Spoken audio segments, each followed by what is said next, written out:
The pharmacy supplied the people of Jerusalem. It was a landmark for the care of the population. According to the historical documents, it was created shortly after the arrival of the Franciscan friars in the city in 1300. It is the pharmacy of the custody of the Holy Land. The structure was closed in the mid-900s, and today it is a wealth of artistic and archaeological heritage thanks to the vessels, the manuscripts, and all the documents accumulated over the centuries.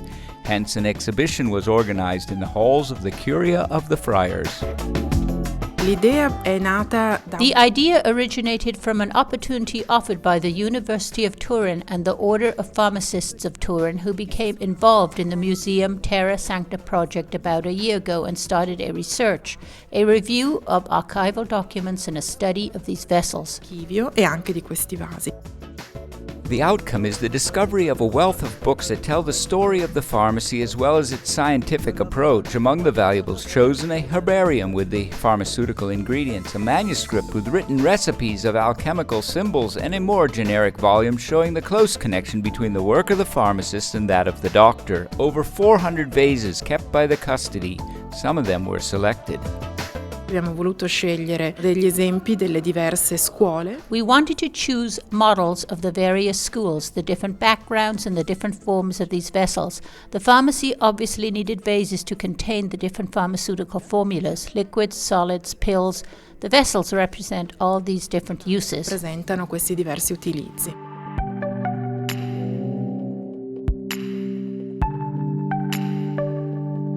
Before being exhibited, the vases must go through some restoration steps. The person in charge of these activities is Mateusz, Polish graduate of Nicholas Copernicus University in Turin, who has been a collaborator of the custody for the past 5 years. I restore the collection of Franciscan pharmacy.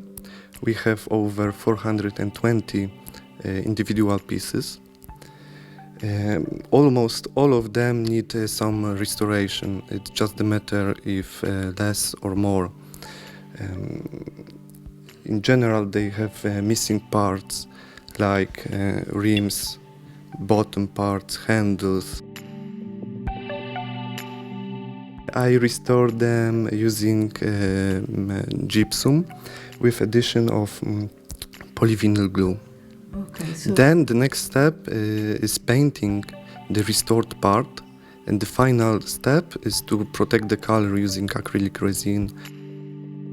The vessels date from the 17th or 18th century. The restoration of each vase could last from a few days to up to several weeks. In the laboratory of the custody, archaeologists and restorers work daily to ensure that this heritage is not lost, so that it can be passed down to future generations over the centuries.